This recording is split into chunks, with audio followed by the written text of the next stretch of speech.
भगवद्गीता सिद्धांत सांगते. सिद्धांताला कोणताही आकार नसतो, म्हणूनच त्याला कोणताही आकार देता येतो. आणि म्हणूनच आपलं जीवन समाधानी आणि आनंददायी व्हायला हवं असेल तर भगवद्गीतेचं अध्ययन म्हणजे एक प्रकारे त्या निराकार स्वरूपाचीच आराधना असं म्हटलं तर वावगं ठरू नये. हरिओ. आता आपण या 6व्या अध्यायातल्या 31व्या श्लोकाकडे वळतोय. श्लोक 31 आहे. सर्वभूतस्थितं यो मां भजत्येकत्वमास्थितः सर्वथा वर्तमानोऽपि स योगी मयि वर्तते. जो योगी मी आणि परमात्मा हे अभिन्न नाहीत हे जाणून परमात्म्याच्या भक्तिपूर्ण सेवेत युक्त होतो, तो साऱ्या परिस्थितीत माझ्यामध्ये सदैव निवास करतो. एकत्वम आस्थितः, एकी भावात स्थित होऊन, जे सर्वभूत स्थितम, जो माणूस सर्व भूतमात्रांमध्ये सर्व भूतमात्र आत्मस्वरूपामध्येच स्थित असणाऱ्या माम भजती, मला म्हणजेच सच्चिदानंद परमेश्वराला वासुदेवाला भजतो. सयोगी सर्वथा वर्तमानो अपि, तो योगी सर्व प्रकाराने व्यवहार करत असताना सुद्धा मयी वर्तते, माझ्यामध्येच व्यवहार करत असतो, माझ्यामध्ये स्थित असतो. काय सांगतात? सर्व भूतस्थितम यो माम, सर्व भूतमात्रांमधून अभिव्यक्त होणाऱ्या मला म्हणजेच परमेश्वराला जो साधक अशा दृष्टीने जाणतो. कशा दृष्टीने? की तो परमात्मा हेच माझं स्वरूप आहे, माझा त्याच्या स्वरूपामध्ये काही फरक नाही. म्हणजेच काय, आम्ही दोघं एक आहोत. आणि जिथे मंडळी एकत्वाची अनुभूती येते ना, तिथे काय होतं, तिथे सेवा अगदी स्वाभाविकपणे घडते, करावी लागत नाही, सहजपणे घडते. तिथे सेवेचे कष्ट नाही वाटत, बिलकुल कष्ट नाही वाटत. आणि बघा, ज्या गोष्टीला आपण मी म्हणतो ना, मी असं जाणतो, त्या गोष्टीवर आपलं प्रेम अगदी सहज स्वाभाविक असतं की नाही.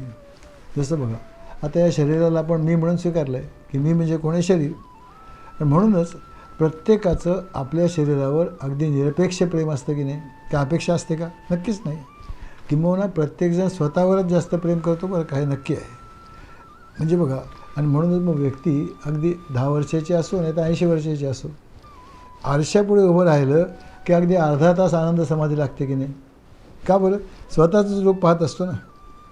तीच गोष्ट सेवेची. जोपर्यंत दुसरेपणाची भावना आहे ना, तोपर्यंत सेवा करावी लागते, प्रेम करावं लागतं. आणि कुठलीही केलेली गोष्ट बिघडी असते, टेम्पररी असते. पण जिथे एकत्वाची भावना आहे ना, तिथे सेवा अगदी आपोआप घडते, काही करावं लागत नाही. समजा आपल्या डाव्या गालावर काहीतरी माशी चावली, डास चावला, आपला उजवा हात तिथे जाऊन सहजपणे तो खाजवतो की नाही गालाला. असं वाटतं का कधी की गालाने त्याबद्दल थँक्यू तरी कमीत कमी म्हणावं? नाही वाटत.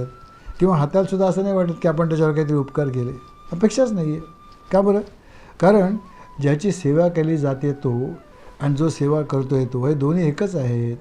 ही एकत्वाची जाणीव आहे म्हणून ना, एकत्वाची जाणीव आहे म्हणूनच आहे खरं. सर्व भूत मात्र हा माझाच विस्तार आहे असं एकदा अनुभवाला आलं ना, तर केवढा बदल होईल बघा ना. मी सेवा केली अभिमान राहणारच नाही ना. कोण कोणाची सेवा करतो आहे? माझीच मी सेवा करतो आहे ना. ईशावास्य उपनिषद आपल्याला स्पष्टपणे सांगतं बघा, यस्तु सर्वाणि भूतानि आत्मन्येवावतिष्ठ पश्यति सर्वभूतेषु चात्मानं ततो न विजुगुप्सते. जो सर्व भूतमात्रांना स्वतःमध्येच पाहतो आणि स्वतःला सर्व भूतमात्रांमध्ये पाहतो, तो काय करतो? कोणाचे घृणा किंवा तिरस्कार करतच नाही, कधीच नाही करत. मग त्याचा अनुभव काय असतो ते पुढच्या श्लोकात सांगतात बघा, त्याच उपनिषदात. यस्मिन् सर्वाणि भूतानि आत्मैव भूतविजानतः तत्र कम मोहा कशोकः एकत्वम अनुपश्यतः. सर्व भूतमात्र माझ्यामध्येच आहेत असं ज्याला ठामपणे जाणीव झाली ना एकदा, त्याचा कसला मोह होणार हो? त्याला कसला मोह होणार? कोणाबद्दल आणि कशाबद्दल शोक करणार तो? प्रश्नच नाही. हाच विचार ज्ञानदेवानी हे विश्वाची माझे घर ऐसी मती ज्याची स्थिर या श्लोकात मांडलं आहे बरं का. हे नक्कीच आहे. म्हणजे आता काय झालं, आपण असं पाहिलं की 29व्या श्लोकामध्ये सर्व भूतास्तमात्मानं या श्लोकाद्वारे त्वमपद संशोधन केलं. योगी साधकाची जगाकडे आणि स्वतःकडे पाहण्याची दृष्टी कशी असते ते आपल्याला समजलं. 30व्या श्लोकात काय केलं? योमाम पश्यती सर्वत्र. ज्या भगवंताची आराधना करतो आहे ना, ते आहेत तत्पद किंवा त्वमपद. त्याचं ज्ञान झालं. अहम ब्रह्मास्मीमधल्या अहम आणि ब्रह्म यांचं ज्ञान झालं तरीसुद्धा अजून द्वैत कायमच आहे ना. कारण परमेश्वर वेगळा आणि मी वेगळा. अहम ब्रह्मास्मी म्हणजे मी वेगळं आणि ब्रह्म वेगळं की नाही, असंच झालं. आता म्हणून ह्या श्लोकाद्वारे काय करत आहेत, दोघांचं ऐक्यत्वच कसं आहे ते सांगतायत बघा. नुसतं सोहम नाही चालत हो, अहम सहा पण लागतंच ना, त्याशिवाय जमणारच नाही, जगावंच लागतं. आणि वेदांताच्या दृष्टीने विचार केला ना तर जीव आणि परमेश्वर यांच्यामध्ये फारसा भेद नाही हो. केवळ एक उपाधीचा भेद आहे शरीराचा, तेवढाच भेद राहिलेला आहे, बाकी काहीच नाही. आणि म्हणून मग जीव काय होतो, अल्पज्ञानी होतो, सर्वव्यापी होत नाही, अल्पशक्ती होतो. हे खरंच आहे. करता भोगता संसारी होतो, अगदी सत्य आहे. आणि परमेश्वर कसा आहे, सर्वज्ञ, सर्वसाक्षी, सर्व शक्तिमान, सर्व विश्वाचा निर्माता, पालनकर्ता, पोषणकर्ता, संहार करता. पण शेवटी भेद कसला आहे, केवळ उपाधीचा आहे ना. शरीर आहे म्हणून तो तेवढाच भेद आहे. वस्तुतः दोघांचं फक्त रूप निराळं आहे, स्वरूप तर एकच आहे ना, चैतन्य स्वरूप, सच्चित आनंद स्वरूप. तसं बघा ना, प्रत्येक दागिन्याचं रूप वेगळं आहे. बांगडी वेगळी, तोडा वेगळा, कमरपट्टा वेगळा, जोडवी वेगळी, डोक्यात घालायचे दागिने वेगळे. खरंच आहे. रंगसुद्धा वेगवेगळे आहेत हो, कुणाला चकाकी जास्त आहे, कुणाला कमी आहे. पण सगळ्या दागिन्यांचं स्वरूप शुद्ध सोनं असंच आहे की नाही, शुद्ध सोनं असंच आहे. आता केवळ वेगवेगळे आकार द्यायचे म्हणून त्यात थोडं तांबं वगैरे मिसळलं आहे. तसं देह बनवण्यासाठी इतर काही गोष्टी मिसळाव्या लागत असतील, हे खरं आहे. पण मूळ स्वरूप जीव आणि परमात्म्याचं एकच आहे ना, त्यात काही फरक नाही आहे. हे एकत्व जे आहे ना, ते ज्यांनी निश्चयविषयपूर्वक जाणलं पूर्णपणे, त्याचं काय होईल, ऐक्यभावामध्ये त्याची निष्ठा पक्की झाली. ऐक्यभावामध्ये निष्ठा पक्की झाली, तो हेच जाणतो, सर्वम खलविदम ब्रह्म किंवा अहम ब्रह्मास्मी. निष्ठा झाली पक्की, अहम ब्रह्म आहे, मी तेच ब्रह्म आहे, त्यात शंकाच नाही. आणि दुसरी निष्ठा झाली की ते ब्रह्म आणि मी एकच आहोत, आमच्यामध्ये कुठलाही भेद नाही. त्यामुळे काय होतं, तो नानात्वामध्ये एकत्व पाहतो. अनेक भेद आहेत तरी ते एकत्वच पाहतो. आणि एकत्वामध्ये सुद्धा नानात्व कसं आहे तेही जाणतो, दोन्ही जाणतो. आणि म्हणूनच काय होतं, सर्व भेदांच्या पलीकडे तो पोचतो, त्यात कसलाही भेदभेद राहत नाही. मग तो काय करतो, भजती एकत्वम आस्थितः. या एकत्व भावात स्थित होऊन तो भजन करतो, असं भगवंत सांगतात. आता भजनचे तर अनेक अर्थ संत मंडळी करतात हो, भजनचा काही एकच अर्थ नाही आहे. मग आता भज धातूचा एक अर्थ सेवा करणे असा सुद्धा होतो ना, कारण भज हा धातू आहे, एक अर्थ सेवा करणे असं होतो. म्हणजे आपण एखाद्याला मदत केली, काय केलं, त्याची काहीतरी सेवा केली. पण असं होऊ शकतं ना की अमक्याला मी मदत केली आणि हा अभिमान माझ्या मनात राहतोच की मी त्याला मदत केली. कारण काय बरं, सेवा करणारा मी आणि सेवा केलेली व्यक्ती हे दोन वेगवेगळे आहे. त्यापासून असं आपलं ज्ञान आहे ना की वेगवेगळं आहे. ही भेदभावना जागृत आहेच अजून. आणि मग ज्याने सर्व विश्वाचं एकत्व जाणलं, तो जेव्हा इतरांची सेवा करतो तेव्हा त्याची भावना काय असते, त्याच्या भावनेमध्ये सेवेचा कर्तृत्वभाव बिलकुल नसतो, त्याचं जीवन सहज चालतं. म्हणजे आपण मगाचं घालाचं उदाहरण घेतलं ना, तर माझ्या डाव्या गालाची सेवा उजव्या हाताने केली ना, तेव्हा ते उजव्या हाताला मी त्याची सेवा केली असा अभिमान पण झाला नाही. आणि डाव्या गालाने आपले आभार मानावे असं सुद्धा वाटलं नाही. तसंच डाव्या गालासुद्धा या उजव्या हाताचं फार मोठे उपकाराचं ओझं माझ्यावर आहे असंही कधी वाटलं नाही. का बरं, कारण एकत्वाची भावना आहे, एकत्वाची भावना आहे. भजेचा दुसरा अर्थ होतो भजन करणे बरं का, भजन करणे. आता भजनामध्ये भजन करणे म्हणजे काय करतो, भगवंताचे गुण गातो आपण, भगवंताचे गुण गातो, त्याच्या लीलांचं वर्णन करतो. आणि ह्या ठिकाणीसुद्धा काय असतं, योग्य प्रकारे भगवंताची स्तुती करतो खरी. आता ही स्तुती खोटी असते का, आपल्या फायद्यासाठी करतो ना बऱ्याच वेळेला, हे नक्कीच आहे. पण स्तुती मात्र खोटी नसते. कारण काय, भगवंताचं श्रेष्ठत्व सगळ्यांनाच पटलेलं आहे, त्यात शंका काय. सामान्य माणूस आणि भगवंताचं अनुसंधान कायम असलेला माणूस यांची एकत्वाची भूमिका ज्याची पक्की आहे, त्याच्यामध्ये मग फरक काय फरक आहे दोघांमध्ये. बघा ना, आपण दुसऱ्याशी बोलताना काय म्हणतो, कारण तो दुसऱ्याही भावना असते ना, नक्कीच आहे. उलट जेव्हा दुसरा माणूस आपल्याशी बोलत असतो ना, तेव्हा काय असतं माहिती आहे, त्याच्या बोलण्यात फारसं लक्ष आपलं नसतं. मध्ये मध्ये मी असं केलं, मला असं आवडतं इत्यादी आपण स्वतःबद्दलच जास्त बोलतो. आणि जो तिसरा कोणी हजर नसतो ना, त्याच्याबद्दल क्वचितच कधी चांगलं बोललं जातं, क्वचितच चांगलं बोललंच जात नाही. या उलट जे आत्मज्ञानी संत आहेत त्यांचं पहा, ते सगळ्यांचं म्हणणं अगदी लक्षपूर्वक ऐकतात. योग्य तो सल्ला आणि मार्गदर्शनसुद्धा करतात त्यात. पण एक तर स्वतःबद्दल काही बोलत नाहीत किंवा दुसऱ्याबद्दलसुद्धा कधीही टीकात्मक बोलत नाहीत. भजेचा आणखीन एक अर्थ होतो बरं का. काय अर्थ होतो भजेचा? भगवंताचं ध्यान करणं. आता ध्यान दोन प्रकाराने करता येईल. एक भगवंताच्या सगुण साकार रूपाचं ध्यान करणं किंवा दुसरं भगवंताच्या निर्गुण निराकाराचं ध्यान करणं. सगुणाचं ध्यान करणं म्हणजे काय करायचं? सगुण साकार त्याचं एखादा रूप घेतो. भगवान गोपालकृष्ण म्हणा, श्रीराम म्हणा, परशुराम म्हणा, कोणीतरी त्याचं एखादं रूप घेतो आणि मग त्याच्या अवताराचं ध्यान करतो ना. म्हणजेच काय करतो? त्याचं रूप, त्याचे गुण, त्याची कीर्ती, त्याचा दयाळूपणा, ह्या सगळ्यांचा विचार करतो ना त्यावेळेला. हा सगळ्यांचे विचार आपण करतच असतो. त्यामुळे काय होतं? अंतःकरणाचं पावित्र्य वाढतं.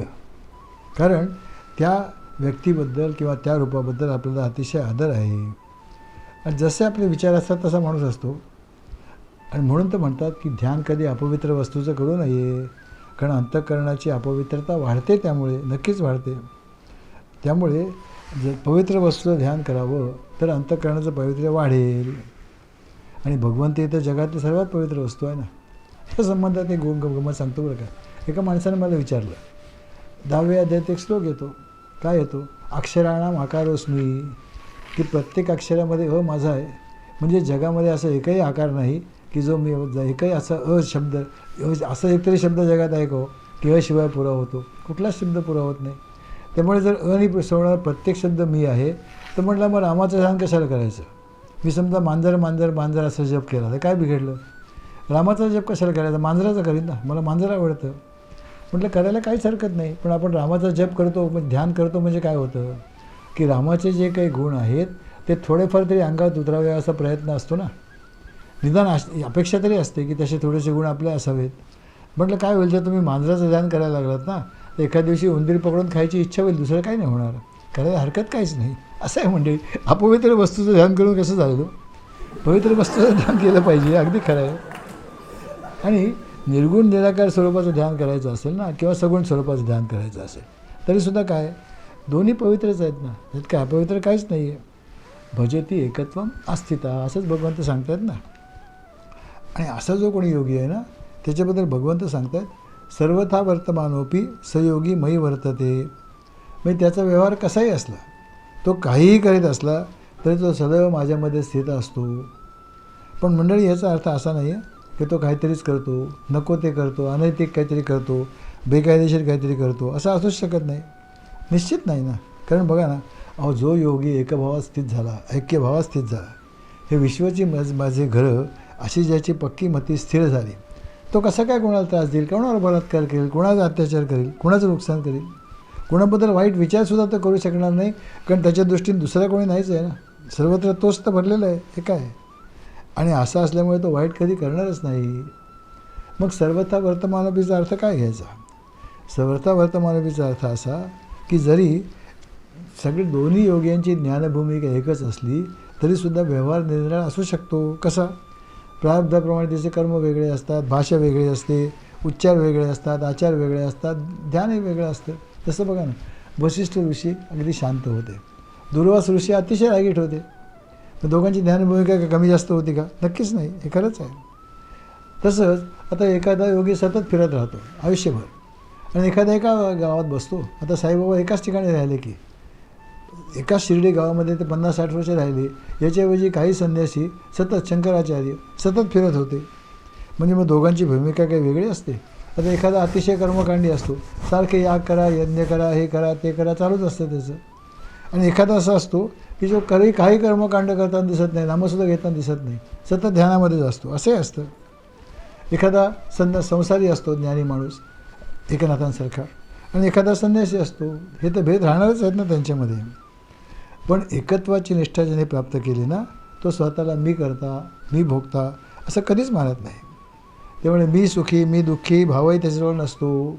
त्याचे सगळे व्यवहार अतिशय निराभिमान आणि साक्षी वृत्तीनेच होत असतात. 4थ्या अध्यायात भगवंताने आपल्याला सांगितलं, कर्मण्य कर्म या पश्येत अकर्मणीचे कर्म ह्या. आता अशी दृष्टी ज्यांनी प्राप्त केली ना, म्हणजेच काय दृष्टी प्राप्त केली? आत्मा आणि परमात्मा यांच्यामध्ये काहीही भेद नाही. त्यांच्यामध्येच सगळे कर्म होतात, दोघांच्यामध्येच. आणि सर्व कर्मांचा तोच तर करता असतो. तोच परमात्मा सगळ्यांचा करता असतो. या ज्ञानामुळे काय होतं, तो योगी कृतकृत्य होतो, संतुष्ट होतो आणि मग त्याची सगळी कर्म साक्षीरूप घडतात. साक्षीरूप कर्म असल्यामुळे तो कर्मबंधनात येत नाही हो. तो कायम असंग आणि अस्पर्श असाच राहतो. तसं वाळलेला नारळ असतो की नाही, वाळलेल्या नारळाच्या मध्ये गोटा असतो. तो गोटा करवंटीपासून पूर्णपणे सुटलेला असतो की नाही, त्याला करवंटीचा स्पर्शही नसतो. किंवा चिकूतली बी असते बघा, की ती बी चिकूच्या घरामध्ये असते, पण घराचा जराही स्पर्श तिला होत नाही, असं होतं की नाही. तसं मग शरीर त्याचं प्रारब्धाप्रमाणे कर्म करीत राहतं, त्यात काही शंकाच नाही. पण त्यामुळे तो जराही विचलित होत नाही, विक्षेपित होत नाही किंवा प्रभावितसुद्धा होत नाही, हे अगदी नक्की आहे.